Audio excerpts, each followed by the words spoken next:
Hello दोस्तों, एक बार मैं फिर से आपके बीच में आपका स्वागत और अभिनंदन करता हूं। मैं बताया था कि मैं वही 3 बजे क्लास लूँगा। आज 3 बजे से क्लास लेना शुरू कर रहा हूं। तो फिर से वही मज़ेदार क्लास होगी। जैसे मैं कल बताया था कि बाबर ने की जो 4 लड़ाइयाँ थी प्रमुख, वो बहुत ही इम्पोर्टेंट है। और आज की क्लास भी जो हुमायूं से रिलेटेड जो क्लास है, जो हुमायूं से रिलेटेड जो युद्ध है, यह भी बहुत ही इम्पोर्टेंट है। इसको भी आप याद कर लीजिएगा। और अगर वीडियो अंत में अच्छा लगे तो लाइक और सब्सक्राइब जरूर करिएगा। मैं आपका आशीष, आपका दोस्त, आपका यार। तो मैं पहले ही बताया था कि पढ़ाई बहुत ही इम्पोर्टेंट है, तो पढ़ाई करना मत छोड़िएगा। पढ़ाई बहुत बहुत बहुत इम्पोर्टेंट है इस युग के लिए। तो पढ़ाई करना मत भूलिएगा। आप अपना पढ़ाई करिए, ध्यान दीजिएगा अपने पढ़ाई पर। वहीं मैं बताया था हुमायूं, किसके बारे में मैं बताया था?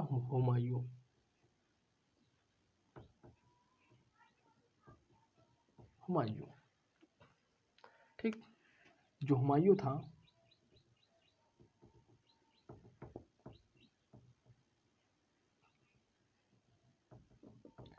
जो इसका कार्यकाल था,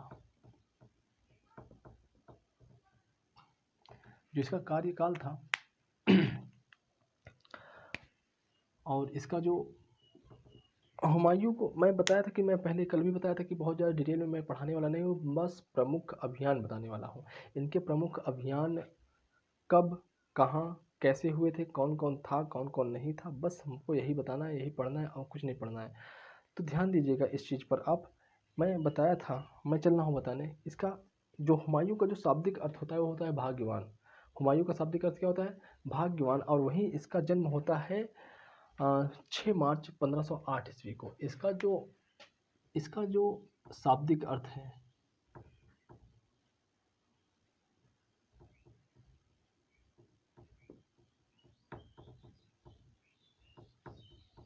शाब्दिक जो अर्थ है वो होता है भाग्यवान।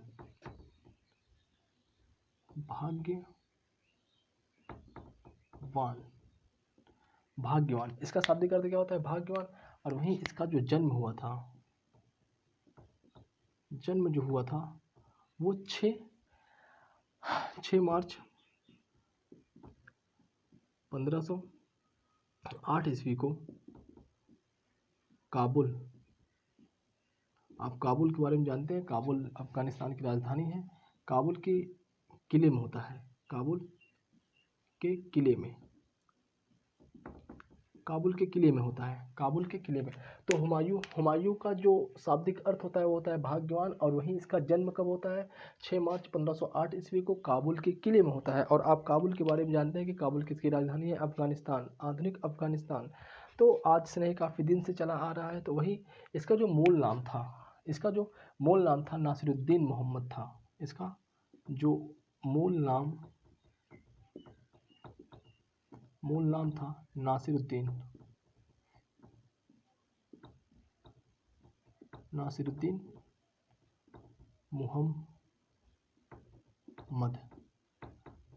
मोहम्मद था। इसका मूल नाम क्या था? नासिरुद्दीन मोहम्मद। और वहीं इसके बारे में अनेक विद्वान आकर कुछ ना कुछ कहते हैं। इसके बारे में अनेक विद्वान आकर के कुछ ना कुछ कह करके चले जाते हैं। और वही इसकी जो विशेषता थी, वहीं रुक जाइए थोड़ा सा, 1 मिनट।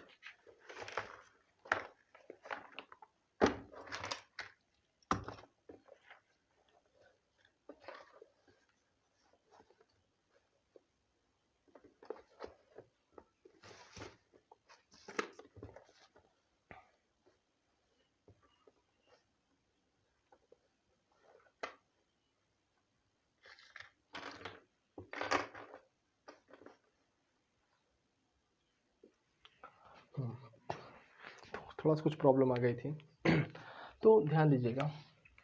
तो यही इसका जो विशेषता थी,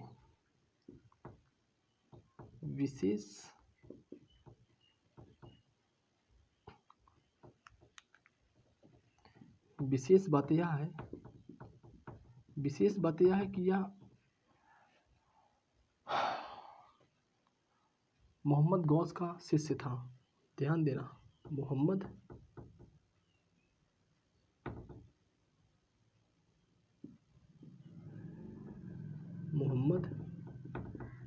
गौस का शिष्य था। मोहम्मद गौस का शिष्य था। वही लेन पूल का कहना है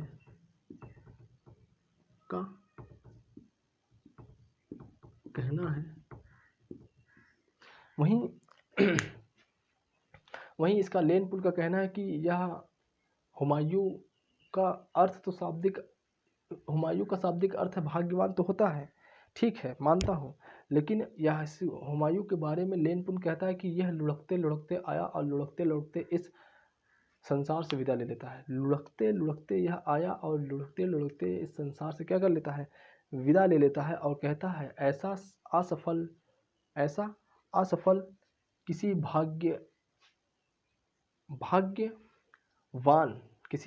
भाग्यवान संसार का ऐसा सम्राट कतई नहीं देखा था जैसा ये था।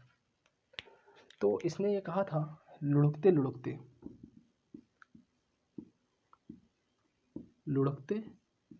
लुढ़कते आया और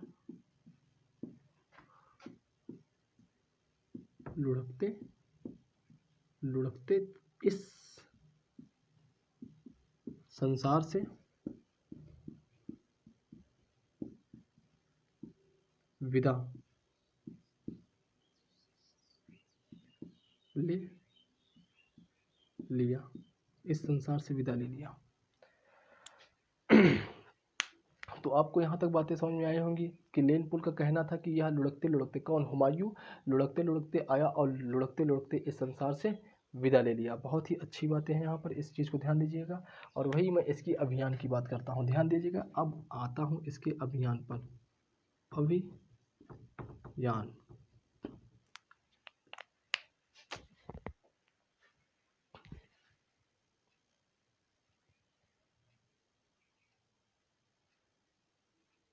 एक सेकंड रुकिएगा, लाइट कट गई है।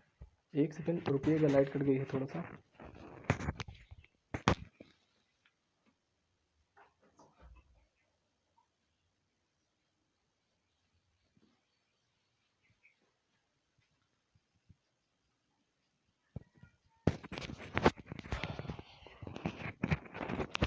ठीक है, तो मैं इसको आज कंप्लीट करके छोड़ूंगा।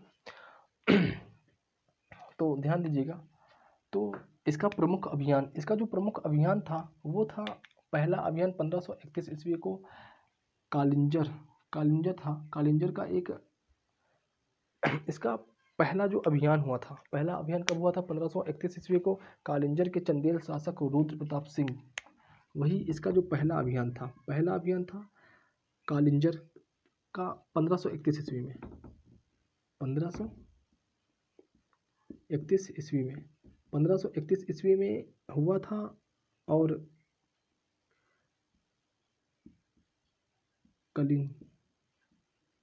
कलिंजर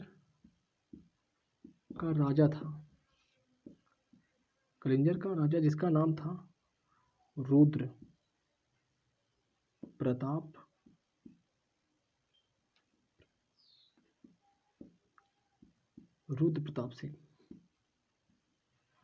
सिंह था, से हुआ था।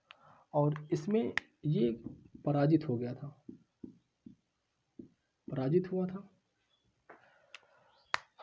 वहीं दूसरे अभियान की मैं बात करता हूँ। तो दूसरा अभियान हुआ था 1532 ईस्वी में। 1532 ईस्वी में इसका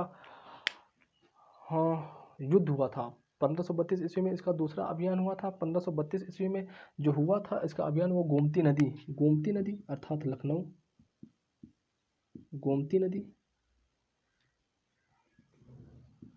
गोमती नदी के एक आसपास एक शहर है जिसका नाम है दरौरा या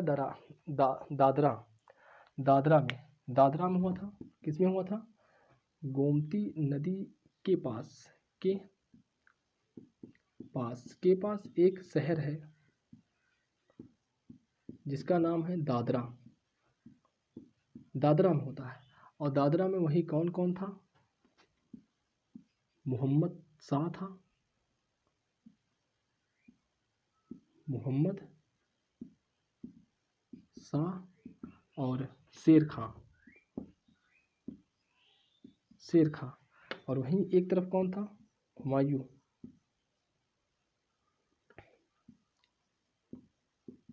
हुमायूं। इसकी फिर से क्या होती है?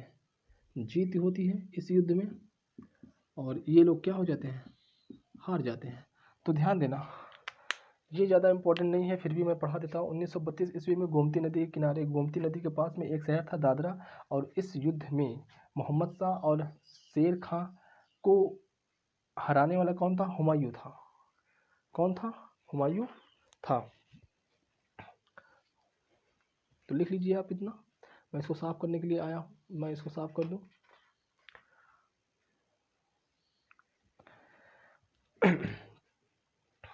ठीक है, तो ध्यान दीजिएगा, इम्पोर्टेंट, अब ध्यान दीजिएगा इसको। Important, very very important, very very important इसलिए है कि ये बक्सर का युद्ध है, बक्सर या चौसा का युद्ध है। इसे ही क्या कहते हैं? चौसा का युद्ध या बक्सर का युद्ध। अरे वो बक्सर का युद्ध 1764 वाली बातें मत सोचिएगा, 1764 ईस्वी की नहीं बात है। कब की बातें हैं? ये 26 जून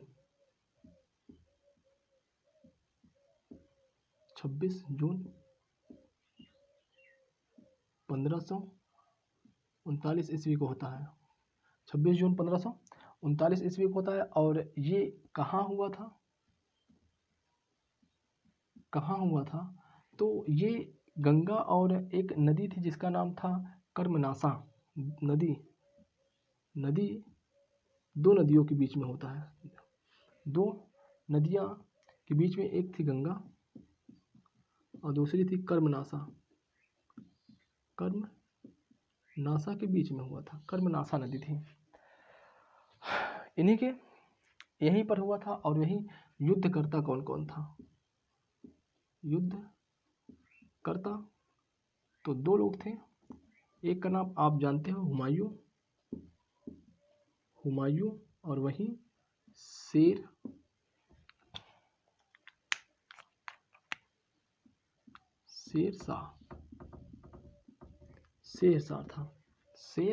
शाह था। इसमें इस बंदे की जीत होती है और इसकी क्या होती है? हार होती है। तो मैं फिर से बता दे रहा हूँ, ये चौसा का युद्ध इंपॉर्टेंट है। इस चौसा का युद्ध में क्या होता है कि इसलिए इंपॉर्टेंट है, चौसा का युद्ध या बक्सर का युद्ध कब हुआ था? 26 जून 1529 ईस्वी को हुआ था। कब हुआ था? 26 जून 1529 ईस्वी को हुआ था। और वहीं कहाँ हुआ था? तो नदी थी, कौन सी? गंगा और कर्मनासा। कौन सी? गंगा और कर्मनासा नदी थी। और यह युद्धकर्ता कौन कौन से थे? हुमायूं और शेर शाह ने इस युद्ध में, इसका नाम शेर खां था। शेर खां क्या था? शेर खां था। जब ये युद्ध जीता तो अपना उपाधि धारण करता है, और उस उपाधि का नाम था शेर शाह।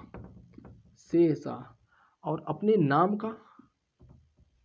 नाम का सिक्का ढलवाया था। तो क्या क्या किया था? ध्यान देना, युद्धकर्ता कौन था? हुमायूं था, इसमें हार गया था।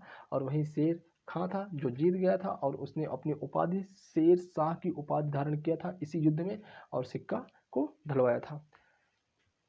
लिख लीजिए इतना आप।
कन्नौज का युद्ध। दूसरा, ध्यान दीजिएगा, कन्नौज का युद्ध, कन्नौज का युद्ध। देखना, कन्नौज का युद्ध कब हुआ था? मई 1540 ईस्वी को। कब हुआ था? मई 1540 ईस्वी को। कन्नौज का युद्ध कब हुआ था? मई 1540 ईस्वी को हुआ था। किसके किसके बीच में हुआ था? और वहीं युद्धकर्ता कौन कौन से थे? वहीं हुमायूं, वहीं शेरशाह, शेरशाह के बीच में होता है।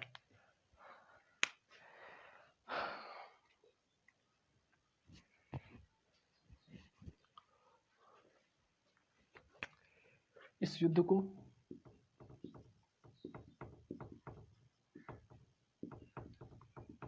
बिलग्राम का युद्ध भी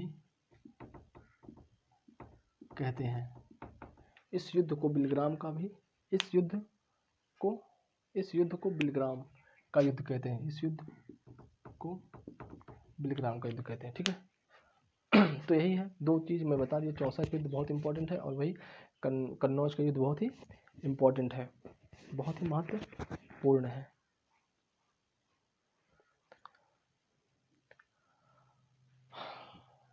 समझ में आया है आपको?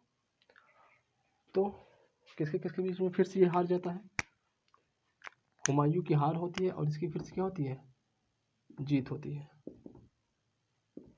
ये क्या होता है? हार जाता है। तो ध्यान दीजिएगा, कन्नौज का युद्ध, कन्नौज का युद्ध कब होता है?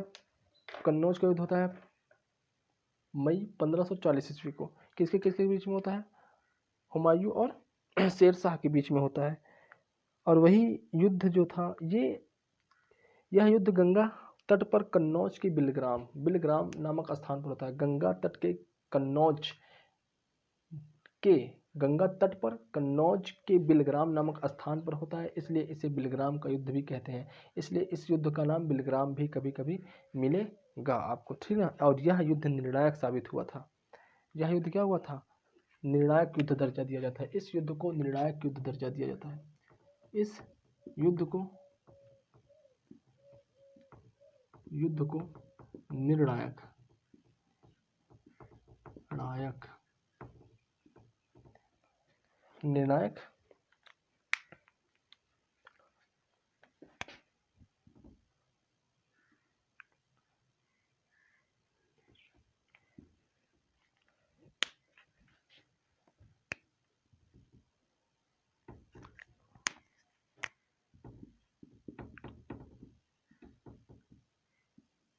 इस युद्ध को निर्णायक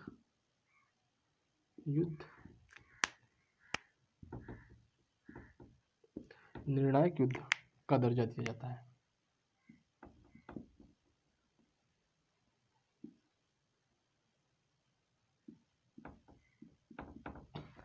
तो मैं एक बार फिर से बता दे रहा हूँ, कन्नौज का युद्ध कब हुआ था? मई 1540 ईस्वी को। हुमायूं इस युद्ध में हार जाता है और शेरशाह जीत जाता है, अर्थात दो लोगों के बीच में होता है, हुमायूं और शेरशाह के बीच में होता है। इस युद्ध को बिलग्राम का युद्ध इसलिए कहते हैं कि नदी के किनारे एक शहर था जिसका नाम था कन्नौज। नदी के किनारे एक शहर था जिसका नाम था क्या? कन्नौज। और कन्नौज में ही क्या स्थित है? बिलग्राम। इसलिए इसको क्या कहते हैं? बिलग्राम का युद्ध कहते हैं। और इस युद्ध को निर्णायक युद्ध का दर्जा दिया जाता है। ठीक है, आज के लिए इतना ही। अगर आपको समझ में आई होगी वीडियो तो आप लाइक और सब्सक्राइब जरूर करिएगा। आने वाला टाइम बहुत ही अच्छा होगा। ठीक है, लाइट कटी है फिर भी मैं आपको पढ़ा रहा हूँ, तो मैं मेहनत कर रहा हूँ तो आप भी थोड़ा मेहनत करिएगा, थोड़ा सा आ जाएगा। बहुत ही अच्छा रिस्पांस रहेगा आने वाला टाइम पे। आप क्लास मिस मत करिएगा। जितने क्लास मैं ले रहा हूँ उतना क्लास आपको लेना पड़ेगा किसी न किसी तरीके से, किसी न किसी हालात में। कुछ भी है सब कुछ छोड़ दो पढ़ाई के लिए। अगर पढ़ाई कर रहे हो तो आप उस वक्त सिर्फ पढ़ाई करिए और कुछ मत करिए। तो आज के लिए इतना ही।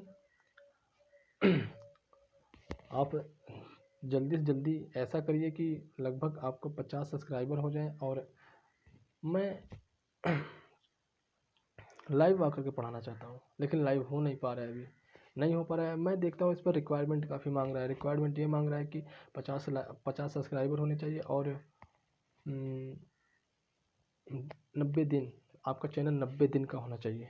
ठीक है, धन्यवाद, बहुत बहुत धन्यवाद। आप जो मेरा मेरा वीडियो देखते हैं, लाइक करते हैं और इसको लाइक के साथ साथ सब्सक्राइब भी कर रहे हैं, इसके लिए बहुत बहुत धन्यवाद आपको।